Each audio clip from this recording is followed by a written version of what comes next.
Hi, I'm Paul J. Welcome to the theAnalysis-news podcast. Don't forget there's a donate button at the top of the webpage, and if you haven't donated, perhaps now would be a good time.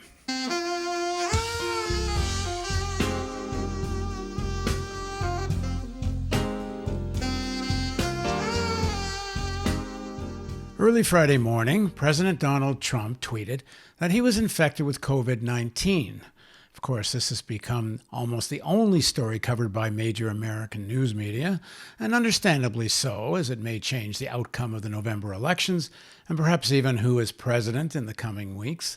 And of course, there's a crazy irony to it all.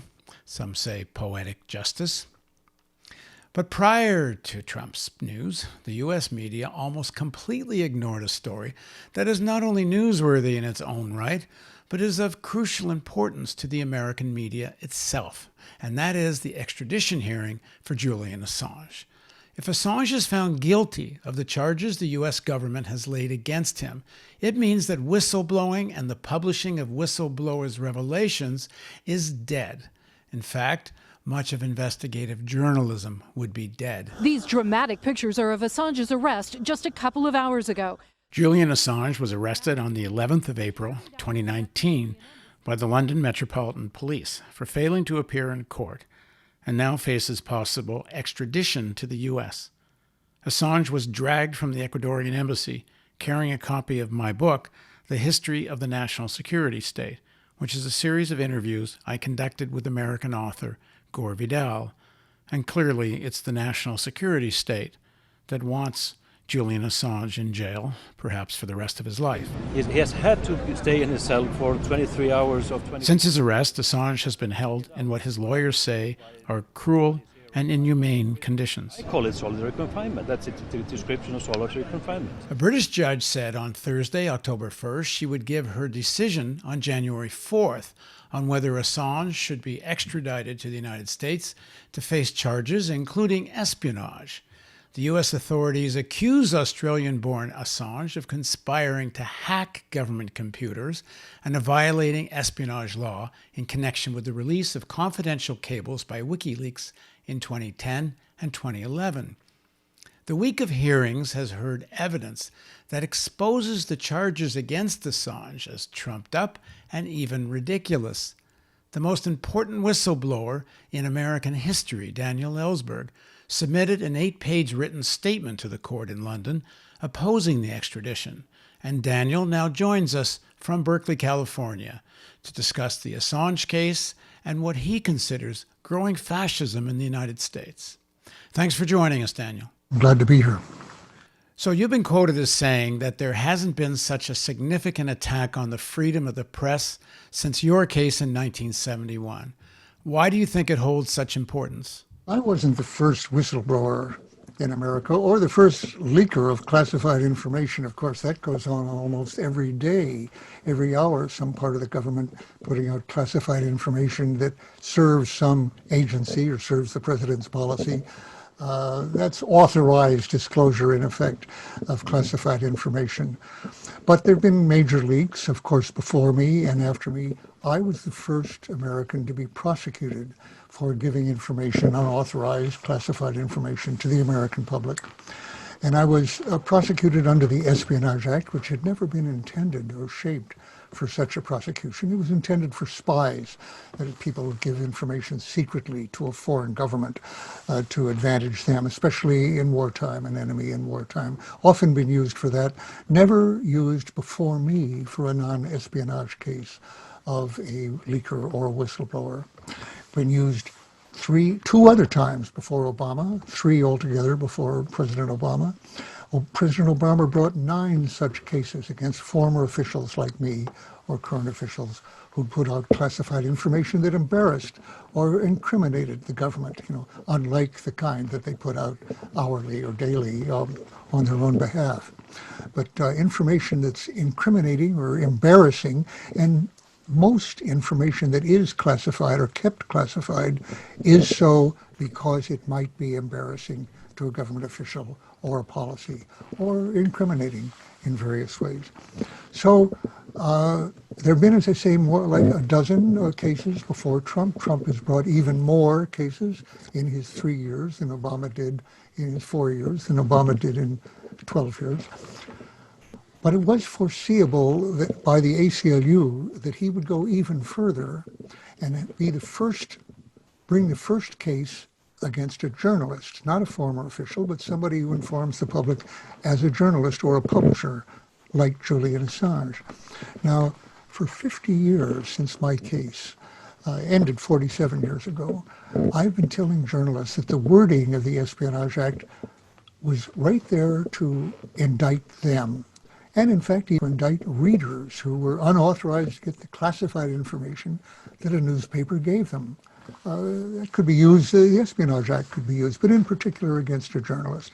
And I would say I've had no effect in getting journalists, mainstream media, either to look at the secrecy system or the law, see their vulnerability and see the urgency of changing those laws. But they said, well, they're not used. It would be unconstitutional to use it against us. And they haven't done it. So we're not worried about it. Just like Trump was not worried about the pandemic, but actually it turns out Trump was worried about the pandemic and just didn't tell us. Unfortunately, the journalists haven't been in that position. They really haven't acted worried. Now, the Assange prosecution puts an indictment, target cross, you might say, on the backs of every journalist and every publisher who puts out information that might be embarrassing to the government. In fact, the very ones who put out the information from Chelsea Manning that Assange distributed to the newspapers. That includes the New York Times and really everybody who dealt with it on the New York Times and many other newspapers. And yet we have the fact, so this involves then a virtual destruction of the First Amendment freedom of the press protection to journalists if this is carried on. If he's both extradited and prosecuted, and if so, under the current state of court decisions over recent years, he would almost certainly be convicted and probably to life imprisonment. He's facing charges that add up to 175 years. My 12 felony counts 50 years ago only added up to 115 years. But in both cases, it would be effectively a life sentence.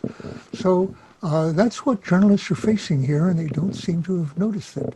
There's been reports that during the Obama administration, they looked into whether to pursue the charges against Assange, and they came to the conclusion that if they went forward with it, that would open the door to going after the New York Times and other papers that released the Manning revelations about war crimes in Iraq. Despite the fact that Obama went after many whistleblowers, in this case, they decided it would be the end of investigative journalism if they extradited and charged Assange. So they decided not to pursue it. But Trump decided that he would. That's been raised very much in these hearings. And the fact that he kept the grand jury open, he didn't end the grand jury, but it was reported in 2013, 7 years ago, that they decided not to prosecute him because the same charges would obviously apply to the New York Times elsewhere. Well, Trump was so desperate from the very beginning, it turns out, we've now learned, from the very beginning in January of his term, to get Julian Assange. And that's when this illegal surveillance of Julian Assange began, with audio recordings of every conversation of his with everybody, including all of his legal conversations. Clearly should rule out any kind of legal proceedings against him. It's the impossibility of getting a fair trial. As my judge said in dismissing the charges after discovering unwarrantless illegal wiretapping of me and other events, including an attempt to incapacitate me, to kill me at that time, said it offends the sense of justice, and he dismissed all charges.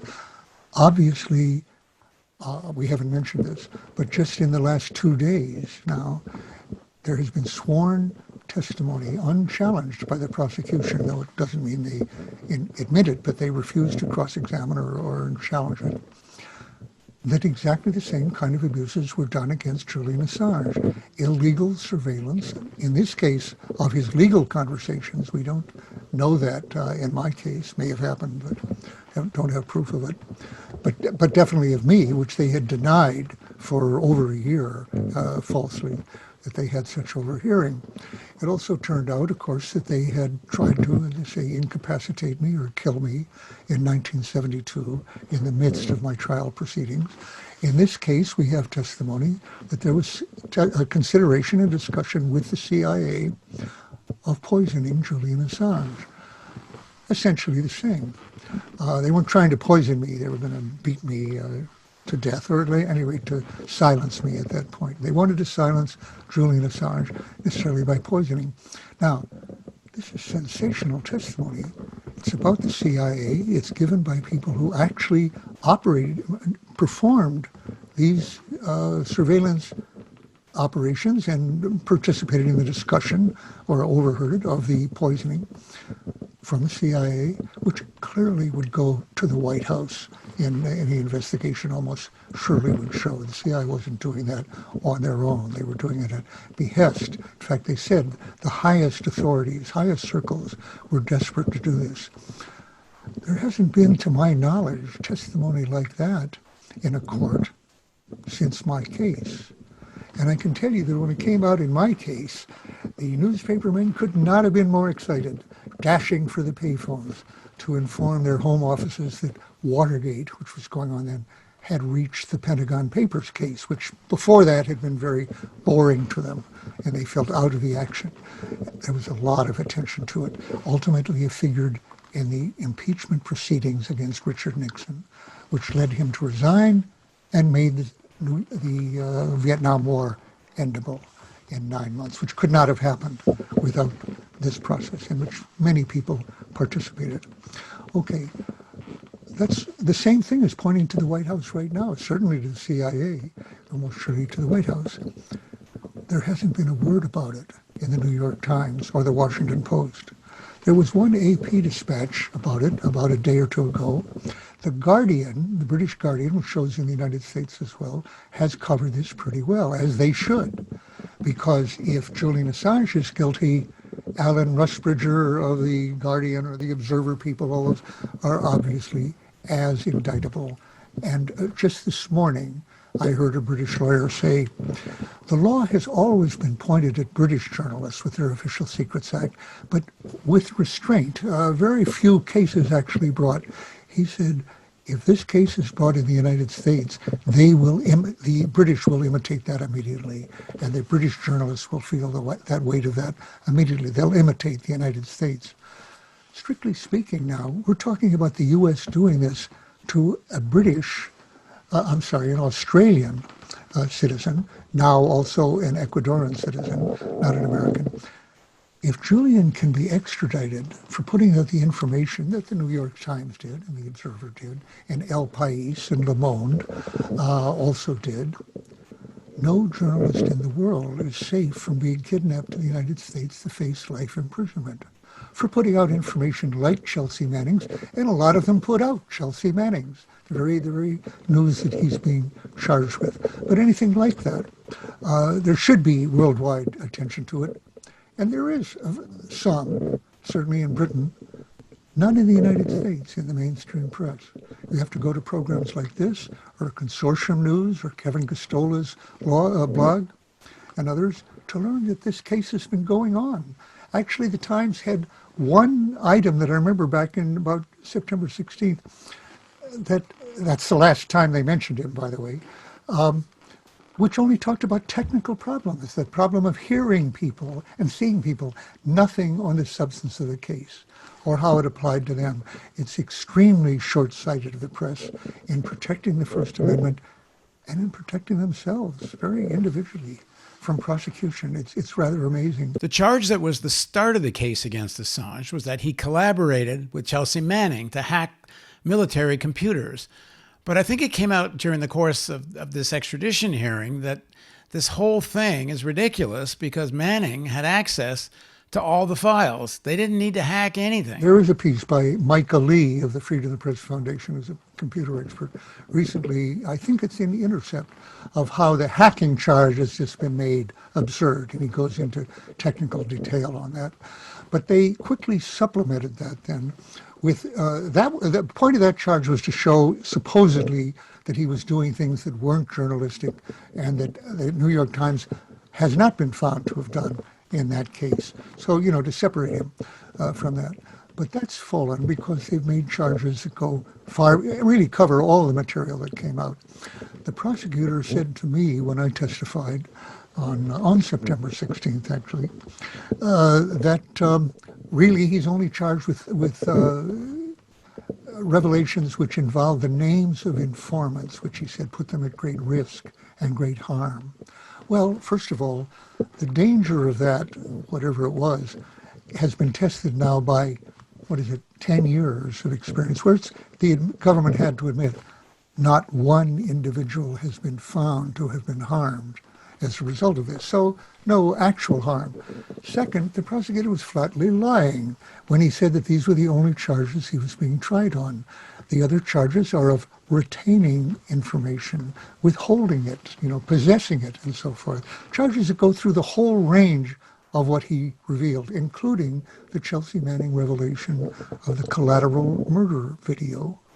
Now, that video impressed a lot of people, and by the way, I find that most people haven't yet seen it. Easy to see on YouTube. Roger, currently engaging approximately 8 individuals, KIA, RPGs, and AK-47. See it in the full form. It's about 31 minutes for the final thing, which shows people being murdered by Americans who were laughing about it at the time, asking for permission to kill, sounding like boys on a soccer field asking for the ball, or a basketball court or something, and pursuing these unarmed. There was one person who was armed, which not unusual in Iraq, to see somebody on the street with a weapon. And they had a camera, which the soldiers in the helicopter said they thought was a gun. Light them all up. 202 traffic, 260. Come on, fire! Hey, Roger. It was widely seen, but it didn't have the effect of the George Floyd video, which we're seeing now, people in the streets demanding. And that's true in general of Chelsea Manning's revelations, which included an enormous raft of torture as a policy by the United States, specifically handing people over to the Iraqi forces knowing they would be tortured. That's a crime. Internationally, constitutionally, domestically, it's a crime, and it's a crime because she showed that it wasn't a case of a few bad apples doing this. It was a policy. Hundreds of cases that went up to the White House, that went up to Barack Obama, and I think that's why they pursued her so much. But why so much less effect of that than, let's say, Snowden's revelations 3 years later? Difference. Chelsea's almost entirely involved harm to foreigners being killed, being surveillance, and everything. Snowden found that Americans were being surveilled all over the place. Everyone, all of us, all the time, essentially. And now we're seeing, as I say, the new stuff is that a lawyer, a defendant talking to his lawyer in the bathroom to avoid surveillance, but since they knew he was doing that from their visual surveillance, they put microphones in the bathroom in a plug and underneath a fire extinguisher, because that's where he wanted to talk to his lawyers to avoid it. Hard to get away from them. I revealed today, it had happened, I'd never happened to mention it before, at the end of my trial, for the revelation of stuff exactly like this. This is what ended my trial. When we left the apartment we'd been living in near the courthouse in downtown Los Angeles, it was found that there were bugs in our living room and our bedroom. And there had been there, obviously, during the whole trial.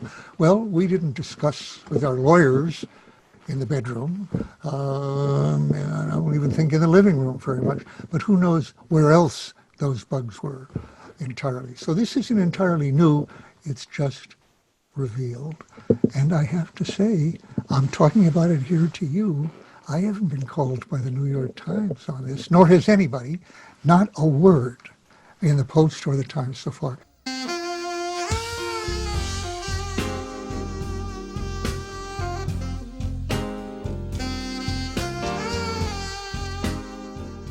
There's a charge or an accusation that Assange put people at risk. There's been some but there's been some criticism of the Guardian newspaper and one of its journalists that in a book that came out, that it was they, in fact, that leaked the password that led to the release of some of the unredacted documents.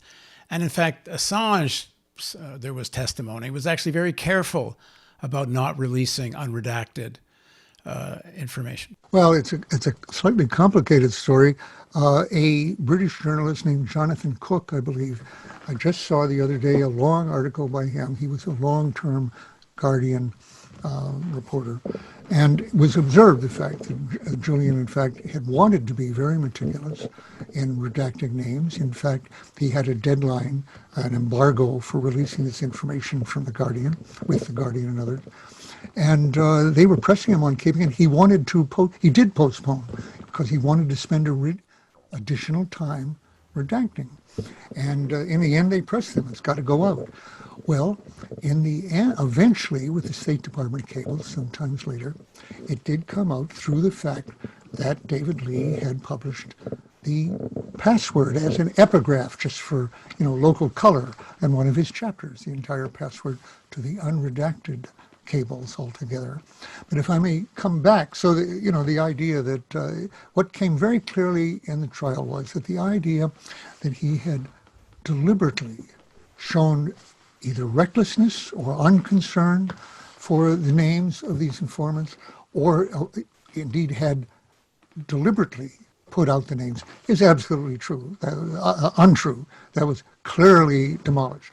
But also, when you come down to it, there's two other aspects of that.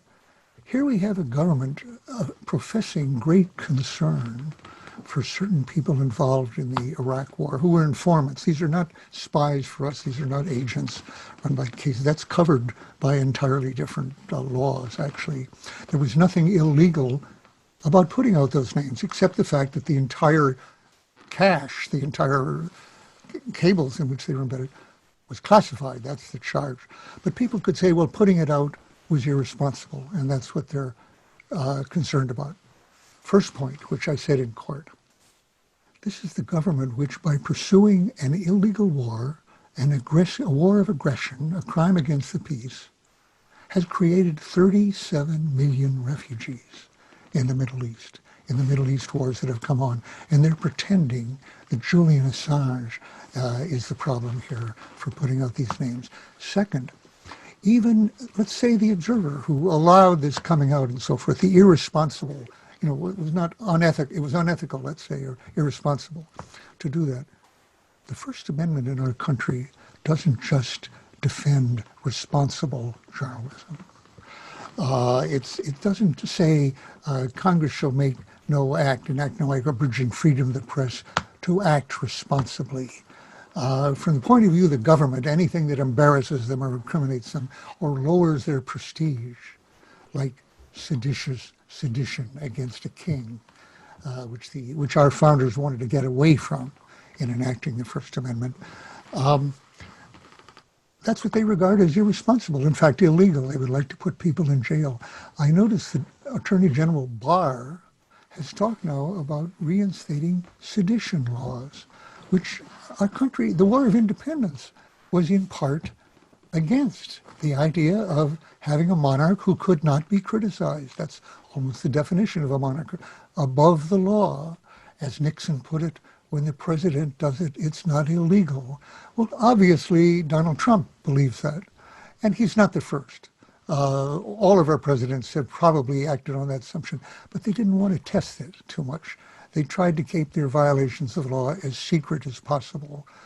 Trump's difference is that he puts it all right out on the table, pretty much. He makes it clear, I think, that he wants to change the nature of this government to an executive that is beyond any law, any accountability. We will lead America into new frontiers of ambition and discovery, and we will reach for new heights of national achievement. And I think that's what's at stake in this election. Very unusually, we're choosing actually in favor or against someone who wants an absolutely unaccountable executive himself. I don't think he should be regarded as totally joking when he talks about going against the amendment to the Constitution that limits him to 2 terms. When he says he wants a 3rd, 4th, 5th term, well, 5th is stretching it in terms of life expectancy, especially as we know today with the virus. But in terms of a 3rd term, I don't think he should be regarded as joking on that. This could be, from his point of view, the last real election in terms. He admires above all dictators for life, by name. He said it even openly. That's one of the things he admires about them. Xi, Duterte, Putin, president for life, has a good ring to him. That has to be, I think people should take that very seriously when they come to the polls. And in fact, we've just seen how communicable CV-19 is, for the president's example. That puts a very great incentive to vote by mail, for sure, and a lot of people are going to do that. And yet we have a president who, perhaps from his sickbed, is going to continue to urge, to say that mail-in ballots, which might be 40% of the ballots, are invalid, are not to be counted. I think that puts a pretty good premium on taking a chance, wearing a big mask, wearing gloves, going to the polls. And notice, this is a president who is openly calling for Proud Boys and for others to stand by, and to as many as people as possible to go to the polls and watch. Watch what? Intimidate, obviously.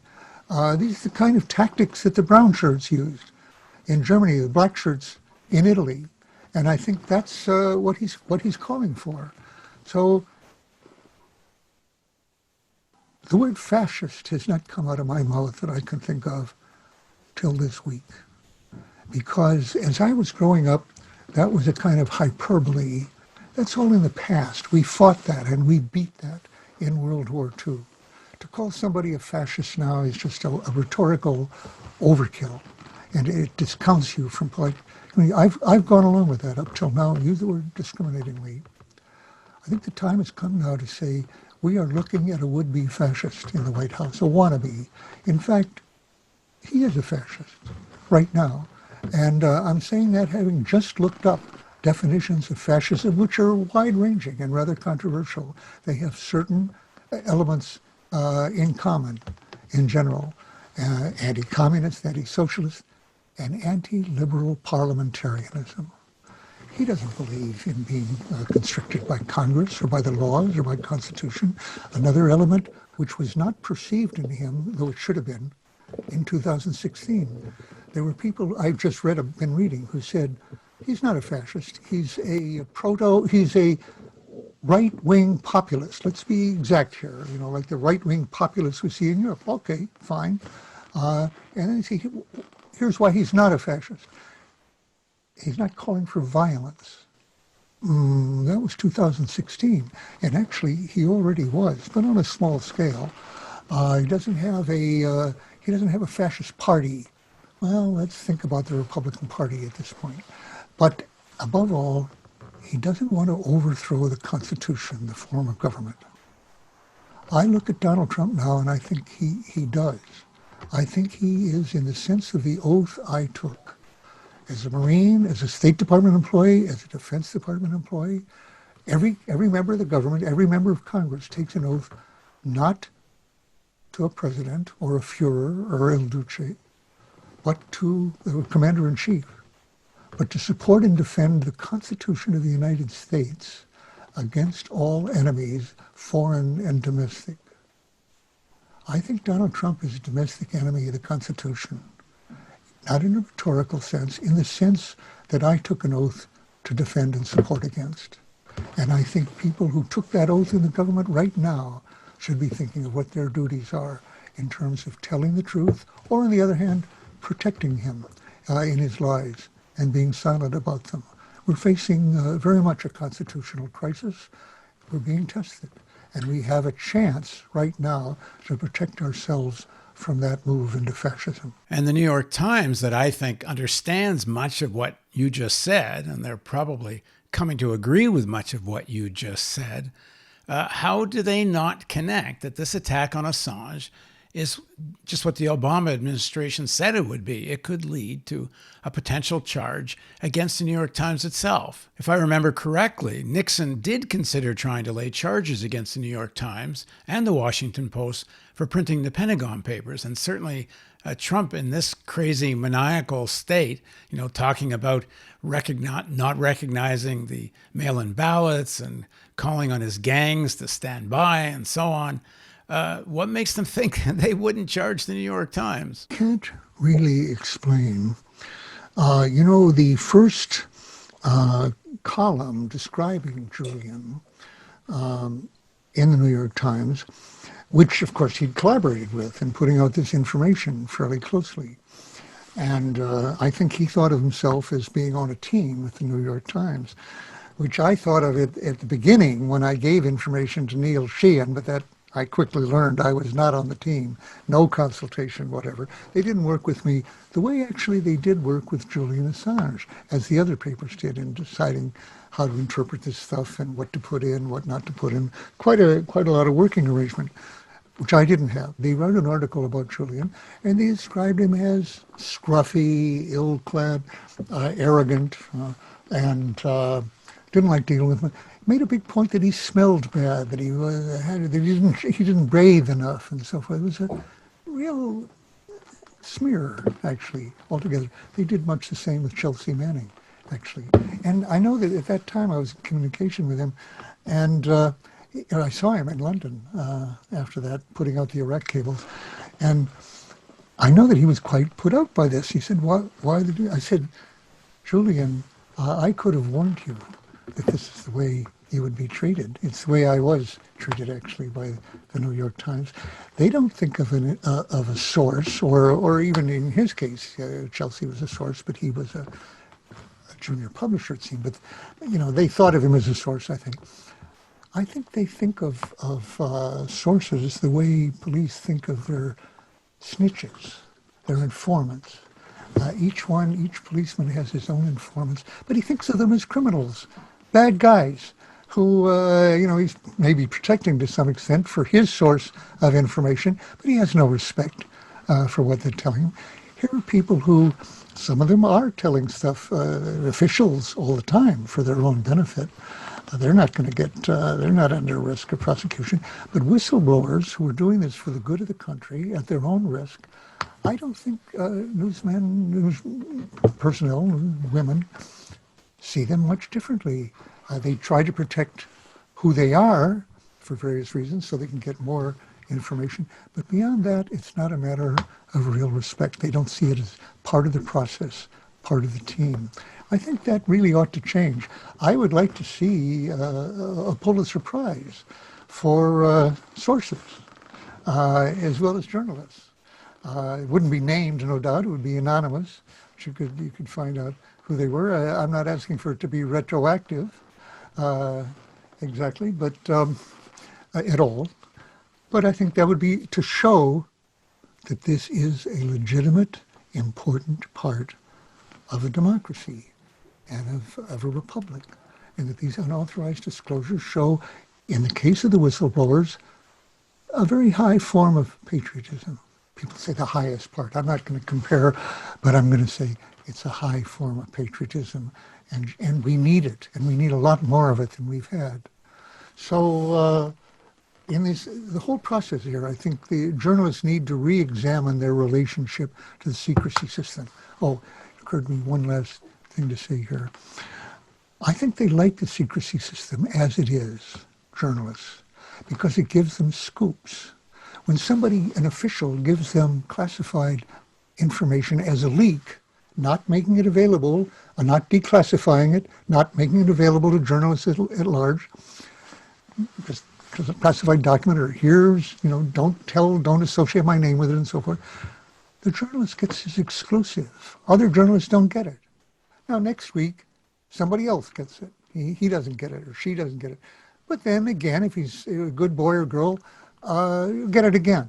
If it doesn't criticize it, if it doesn't complain about the fact that what they were given was false, a classified lie or misleading, as long as they don't mention that, they'll get more of them. And I don't think they realize that they are not remotely getting the amount of information the public needs, and they should be giving it to them. They are not aware how much classified information should be available to the public.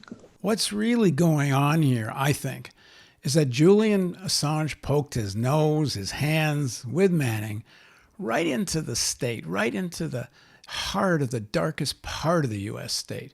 They exposed war crimes, the murder of innocent civilians. If they can go after Julian, why can't they charge every journalist in the world that writes an investigative piece the American government doesn't like? The whole thing is nuts.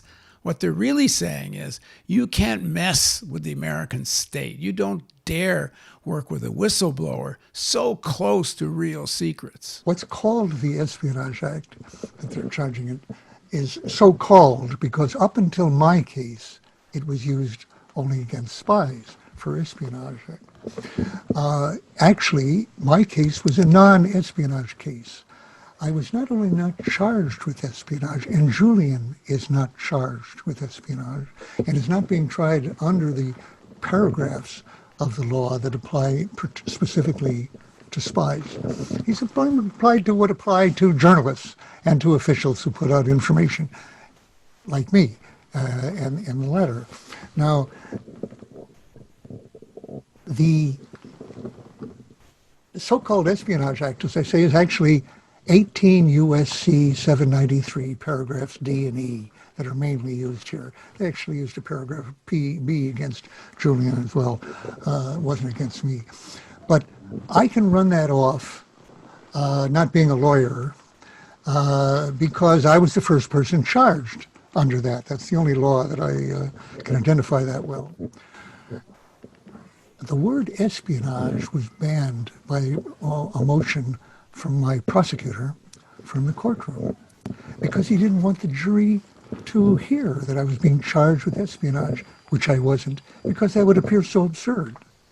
The same is, so they said, the word espionage shall not be used in this courtroom, even though it's generally known as the Espionage Act. Okay. Second, Julian, as I say, is not charged with espionage, despite the allegation of Pompeo that I'll come to in a moment.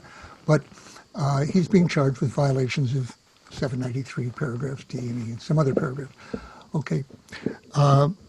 It's a non-espionage charge, which is trying to use the Espionage Act or the 793 as if it were either an espionage act, actually as if it were a British UK Official Secrets Act, which we don't have because Congress has always decided that that would clearly violate the First Amendment, which says, you know, freedom, which protects freedom of the press and freedom of expression. So Congress has always said we don't want an Official Secrets Act, except which criminalizes all revelation of classified information without correction as to whether intent or whatnot, but it criminalizes it all. We don't want that. In fact, almost nobody knows this, but I follow this pretty closely. Congress did pass such an act by voice vote in the year 2000, in the last months of Clinton's administration. And Clinton, after considering heavily for a week or two, vetoed it and said it violated the First Amendment. Almost nobody knows this exactly. But that did happen. He said it's unconstitutional and couldn't do it. And because the main pusher of that act, I believe, was Senator Shelby. And since it was later, a year or two later, came out that Shelby was the source of a major, serious leak, actually, of the fact that we had a double agent in Osama bin Laden's camp. And he put that out to show how much he was in the know. He kind of was put out of action as a pusher, as a leader of criminalization of what he had just done. The interesting point there is, there was an example of a secret that really shouldn't have been put out. I wouldn't have put it out. I don't know of any colleague of mine who would ever imagine putting out a piece of information like that. But because it served his political interests, he did. And of course, he didn't get prosecuted, but he did lay back from pushing this Official Secrets Act at that point. There have been other cases like that of putting out information that really shouldn't be out. Are there secrets that should be held to be secret? Yes, of course. Are there leaks that shouldn't happen? Yes. When Scooter Libby and others also put out the names of Valerie Plame as a covert CIA agent for which Liddy was convicted and then given clemency by George W. Bush. That shouldn't have been out, actually, perfectly. There was a case, by the way, of Valerie Plame was doing good work against proliferation, nuclear proliferation. To do that, she had to run networks of agents, and she had to be undercover. They didn't want her name out. She was, she was clandestine. There was a secret that should have been kept, but it served the interests of Cheney to punish her husband for leaking information about Cheney's lies, embarrassing to the vice president. And so to punish him, they ended his wife's career as a clandestine agent and endangered all of her agents, her network of agents, elsewhere. That was Ambassador Joe Wilson. I did the last interview with Wilson before he passed away, and that series is up on the theAnalysis.news website. You come back from Niger saying there's no evidence that this document's for real or there ever was such an agreement. Yeah, so I came back from Niger and said there's nothing to this story. Interestingly, I got to know Joe. We liked each other very much, and I admired him for what he'd put out and what he'd done. He never wanted to be called a whistleblower, as he told me, because it still had that connotation for him of snitch, of informer, and he didn't want it. I forget what he said. No, I'm not like you. I'm not a whistleblower. Actually, pretty much you are, but no, he didn't like the word. It's only become an acceptable word in recent years, actually. I think the change was when Colleen Rowley and two other women were on the cover of Time as whistleblowers of the year. Actually, no, as whistleblowers, persons of the year, whistleblowers. I saw a change in public acceptance of that. And that was because they'd all put out information, in her case on the FBI, on others, Enron and others, that deserve to be out. It's a better word now. But there should be a lot more of it.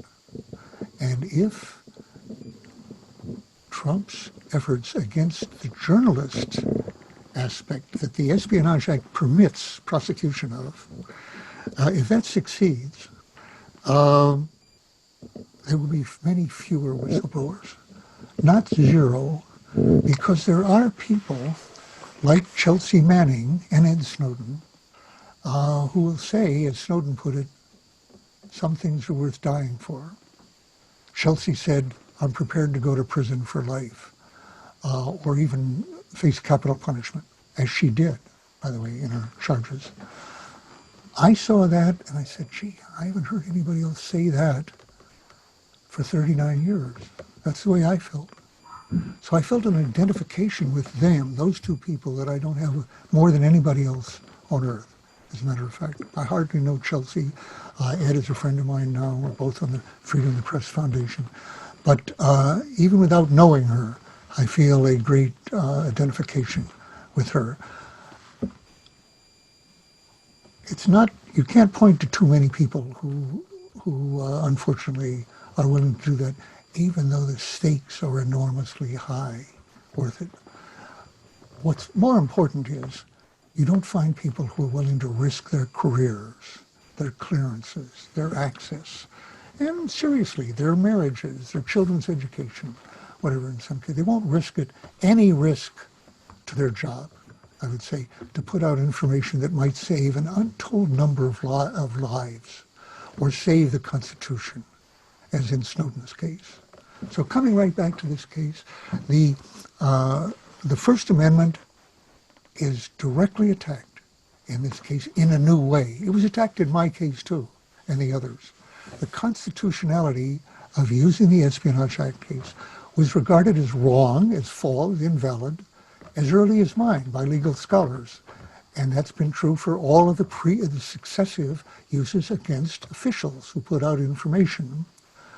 It was always regarded as blatantly unconstitutional violation of the First Amendment against journalists or publishers like Julian.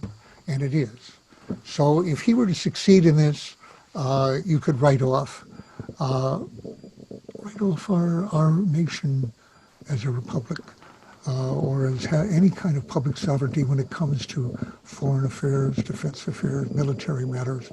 There isn't much democracy now. In the country as a whole, what we have essentially is an oligarchy, as I've discussed with you in the past.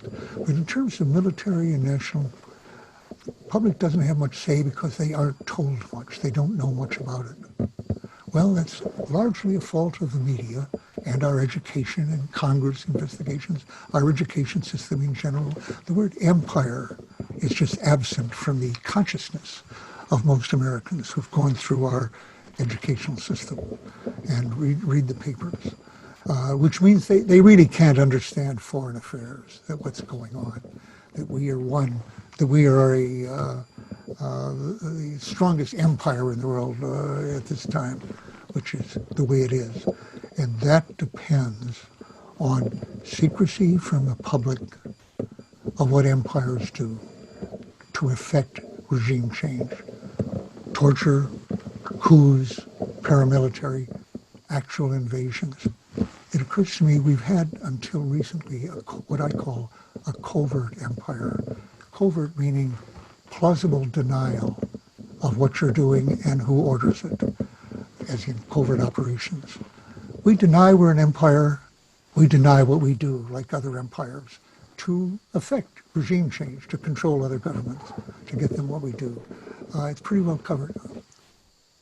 The invasion of Iraq took the wraps off that one.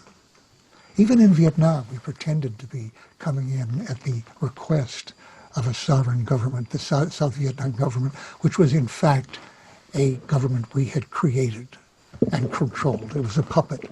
But at least that cover, that plausible denial that we were running affairs, had some plausibility.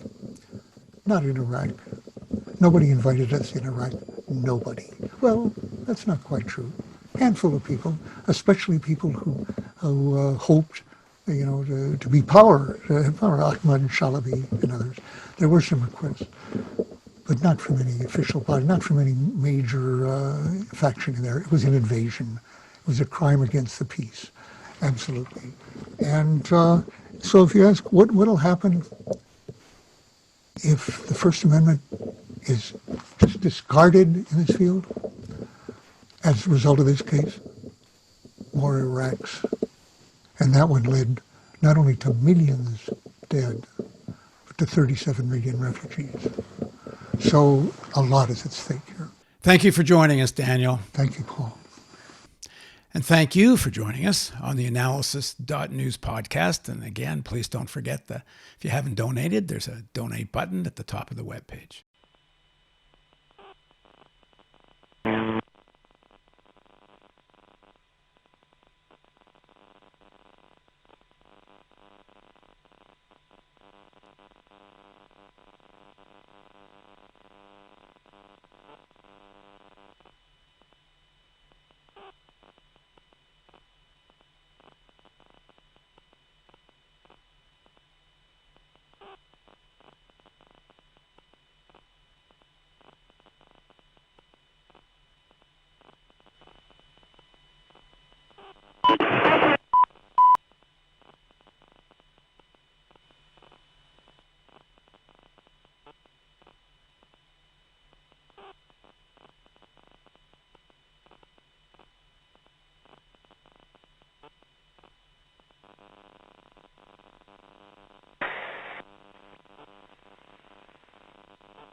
more that keep walking by, and one of them has a weapon.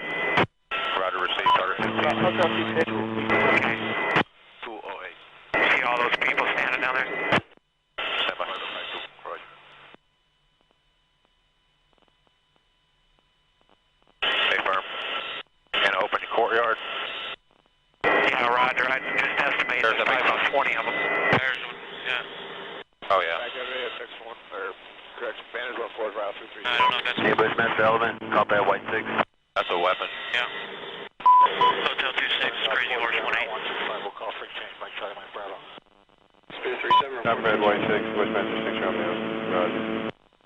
Fucking break. Hotel 26, Crazy Horse 18. Have individuals with weapons. 4 radio. Rio Banners 14, route. Yep, he's got a weapon too. Hotel 26, Crazy Horse 18. Have 5 to 6 individuals with AK-47s. Request permission to engage. Roger that. We have no personnel east of our position, so you are free to engage over. All right, we'll be engaging. Roger, go ahead. I can't get them now because they're behind that building. Any Bushmaster element? We got an RPG. All right, we got a guy with an RPG. I'm going to fire. Okay. No, hold on. Let's come around behind buildings right now from our point of view. Yeah, we're going to come around and get them from get all individual RPG. Getting ready to fire. We won't. Yeah, we got a guy shooting. Now he's behind the building. God damn it. Speed coming around. Negative. He was right in front of the Brad. About there 1 o'clock. Haven't seen anything since then. Just fucking, once you get on them, just open them up. Okay, Roger. I see your element. You got about 4 Humvees out along this. You're clear. All right, firing. Line here. When the stage line. Let me know when you have it. Or shoot. Light them all up. 202 traffic, 260s. Come on, fire. Hey, Roger. Keep shooting. Keep shooting. Bushmaster 2-6. We need to move time now. All right, we just engaged all 8 individuals. Yeah, we got 2 bursts. We're still firing. Roger. Got him. 6 is a 2-6. We'll move, but we got 13. Oh, I'm sorry. I was bypass. God damn it, Kyle. All right. I hit him by head.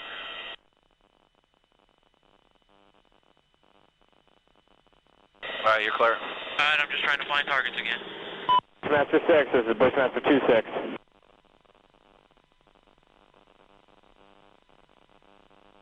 Got a bunch of bodies laying there. All right, we got about 8 individuals. Yeah, we got one guy crawling around down there, but yeah, we definitely got some. Or shooting some more. Roger. Hey, you shoot, I'll talk. Hotel 26, Crazy Horse 18. Crazy Horse 18, this is Hotel 26, over. Roger, currently engaging approximately 8 individuals, KIA, RPGs, and AK-47s. Hotel 26, you need to move to that location once Crazy Horse is done and get pictures, over. China. Target 20 is the location. The Hotel 26, Crazy Horse 18. Oh yeah, look at those dead bastards. Nice. 26, Crazy Horse 18. Spears 02 in flight, free change 74 this time. Spears 02, free change. Nice. Good shoot. Thank you.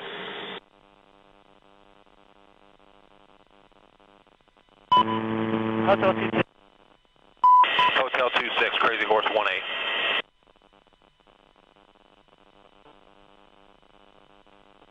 Crazy Horse 18, Bushmaster 7, go ahead. Yeah, Bushmaster 7, Crazy Horse 18.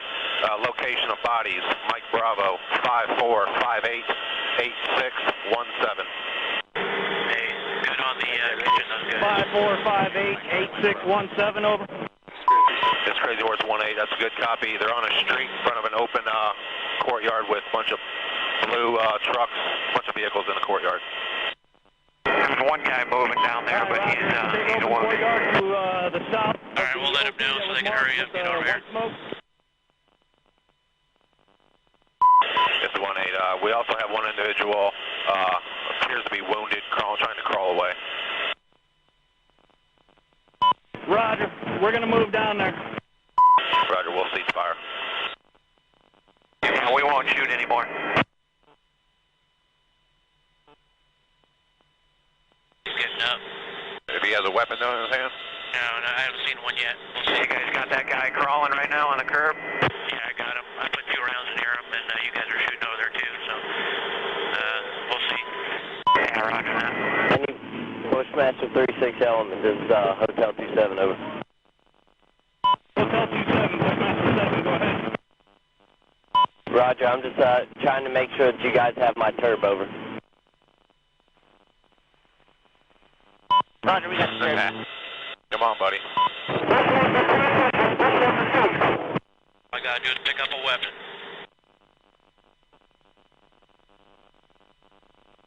Crazy Horse, this is Bushmaster 5, or Bushmaster 4, break. Here, right below you, right time now. Can you walk us onto that location, over? This is 2-6, roger. I'll pop flares. We also have one individual moving. We're looking for weapons. If we see a weapon, we're going to engage. Now, Bushmaster, we have a van that's approaching and picking up the bodies. Where's that van at? Right down there by the bodies. Okay, yeah. Bushmaster, Crazy Horse, we have individuals going to the scene, looks like possibly picking up bodies and weapons. Let me engage. Hey, we need to stop that so we can get down there. We need to shoot. You see my location? Roger. Break. Crazy Horse 1-8, request permission to engage individual. I'm picking up the wounded. Yeah, we're trying to get permission to engage. Come on, let us shoot. A Bushmaster, Crazy Horse 1-8. We're taking him. Bushmaster, Crazy Horse 1-8. This is Bushmaster 7, go ahead. Roger, we have a black SUV or bongo truck picking up the bodies. Request permission to engage. This is Bushmaster 7, roger. This is Bushmaster 7, roger, engage. 1-8, engage. Clear. Come on. Clear. Clear. We're engaged. Coming around, clear. Roger. Trying to, clear. Roger, I lost him in the dust. I got him. I'm firing. George, this is Bushmaster 4. You got any BDA on that truck, over? You're clear. This is Crazy Horse, stand by. I'm shooting for some reason. Go ahead. I think the fan's disabled. Go ahead and shoot it. I got an azimuth limit for some reason. Well, left. Clear left.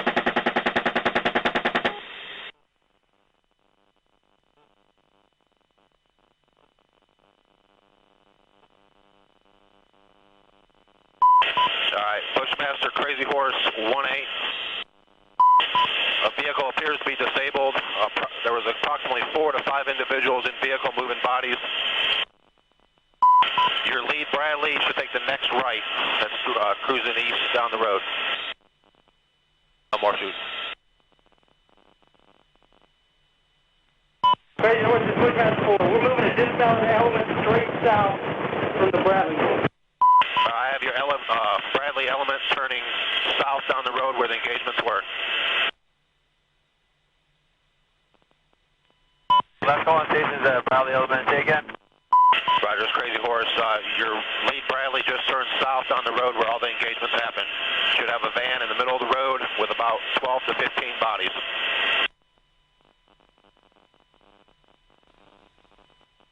Oh yeah, look at that, right through the windshield. Alright, there was approximately 4 to 5 individuals in that truck, so I'm counting about 12 to 15. I'd say that's a fairly accurate assessment so far. Oh, roger that. So one, just be advised, Bushmaster 6 are getting...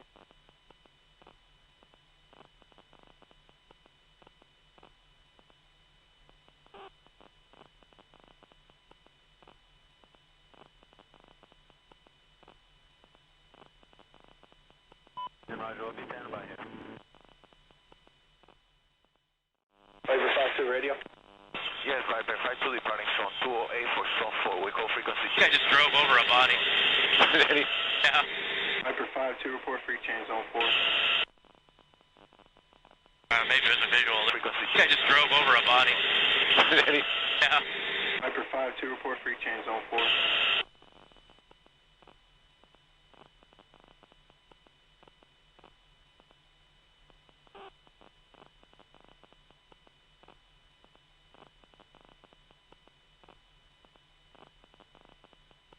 Roger, we'll be standing by here.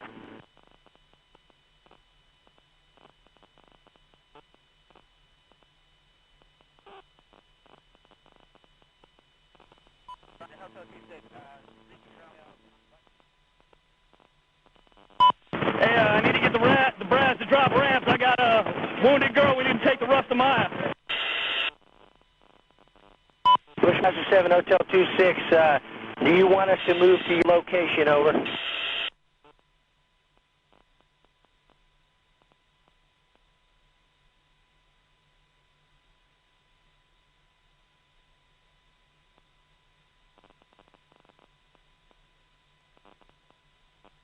Baghdad Radio, Spear 02 in flight, free change zone 1.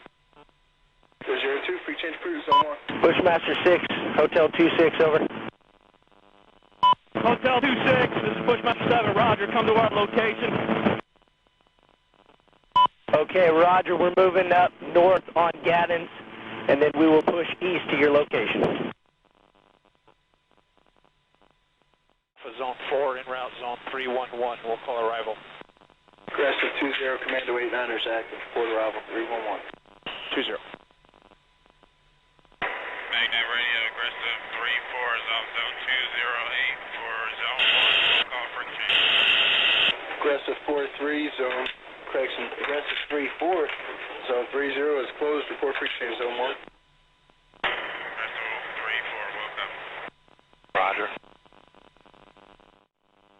Roger, that's a negative on evac and the two civilian kids to Rusty. They're going to have the IPs link up with us over here, break.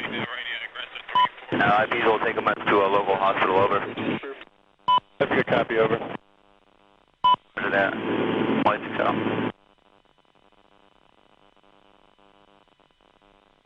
Oh, it's their fault for bringing their kids to a battle. That's right.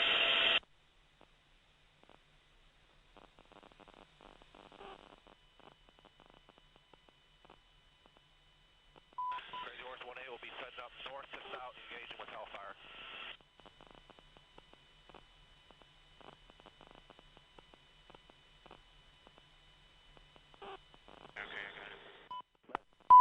Roger. Break. Crazy Horse 1A, request permission to engage. I'm picking up the wounded. Yeah, we're trying to get permission to engage. Come on, let us shoot. Bushmaster, Crazy Horse 1A. We're taking him. Bushmaster, Crazy Horse 1A. Last calling station, Hotel 26.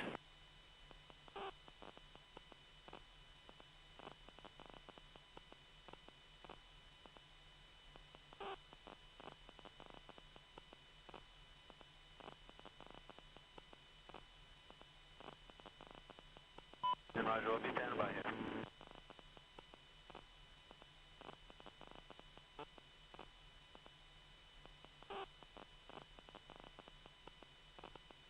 Hotel 26, you want your hotel CC element? And a black vehicle on our target, right to the north of the mosque. Yeah, I would like that, over.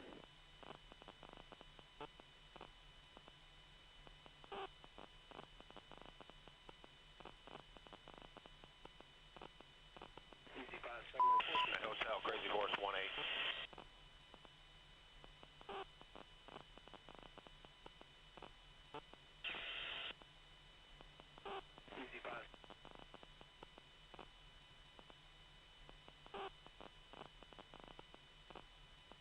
Moving south by the Mosque Dome on that road. Oh yeah, look at those dead bastards.